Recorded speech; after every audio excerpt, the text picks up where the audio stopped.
Aujourd'hui, moi et Daniel, on va vous parler de l'entraînement chez les jeunes. Qu'est-ce qui est conseillé, qu'est-ce qui est déconseillé. Qu'est-ce que tu en penses, toi? Ben, la musculation, contrairement à ce que la majorité des parents et des gens pensent, chez les jeunes, ça serait conseillé, contrairement, et non pas déconseillé. Ce qui serait le plus déconseillé, ça serait de spécialiser les enfants dès le jeune âge. D'augmenter la musculature en période de croissance. Ça pourrait apporter des avantages significatifs pour le futur. Parce qu'il n'y a pas beaucoup de recherches qui démontrent que c'est vraiment néfaste chez les jeunes de s'entraîner. Qu'est-ce qui pourrait être dangereux? C'est les jeunes qui s'entraînent sans supervision, par eux-mêmes ou des fois en groupe, qui vont essayer de faire des compétitions, lever le plus lourd possible.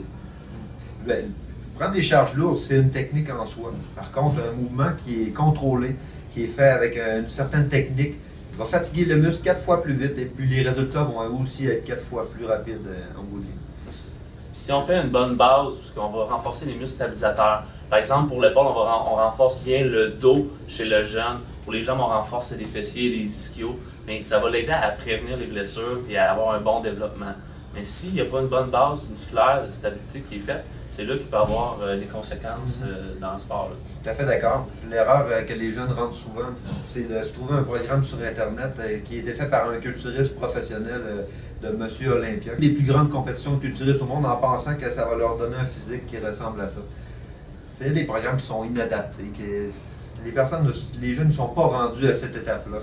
Alors, c'est important là, de consulter un professionnel, d'aller chercher de l'aide, de se renseigner, de lire là-dessus. Les histoires de prendre pesant pour prendre pesant, de ne pas mettre d'amplitude de mouvement. C'est juste. Vous êtes juste des candidats propices à la blessure éventuellement. Ouais, c'est ça. Mais c'est pas que les jeunes ne peuvent absolument pas faire de force. Il faut que leur corps soit rendu prêt dans leur cheminement à en faire.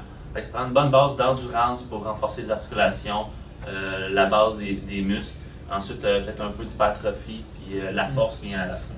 Il y a un peu d'orgueil aussi dans ça. Quand on est jeune, on veut être le plus fort, le plus rapide. Mais l'effet de groupe en salle qui peut venir aussi.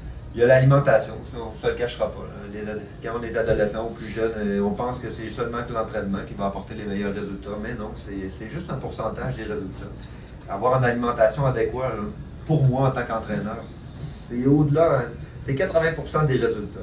Pas d'alimentation, une mauvaise qualité de sommeil, des jeux électroniques jusqu'à n'en plus finir d'ennui. On se réveille fatigué, on vient s'entraîner. Des raideurs. C'est pas la voie du succès. La voie du succès, c'est un entraînement structuré, intelligent, une alimentation adéquate. Ça, souvent, les gens ne vont pas manger suffisamment. Ils font des exercices à l'école, sur leur dîner, ils vont en refaire le soir, puis ils n'ont pas le temps, ils ne ressentent pas tant la faim, puis c'est là qu'ils vont sous-récupérer, qu'ils vont manquer de matériel de construction pour les muscles, pour l'énergie, refaire leur réserve d'énergie. C'est là que ça peut causer aussi des problèmes de la récupération. Il y a des boissons énergétiques là, qui sont très populaires. Ça, moi j'appelle ça brûler la chandelle par les deux bouts. Ça en plus. Tu vas jouer, comme je répète un peu ce que j'ai dit tantôt, tu vas jouer à des jeux électroniques, tu te réveilles fatigué, hop, on se clenche un gros monster d'un pied de haut. Mais après ça, on va s'entraîner en pensant waouh, que ça va me donner les muscles d'un culturiste, mais ça nuit à la récupération. Exact. Bref, l'entraînement chez les jeunes n'est pas déconseillé, mais il faut le faire de la bonne façon, avec un encadrement, puis avec certaines étapes à suivre pour éviter les blessures. Exactement, je suis d'accord.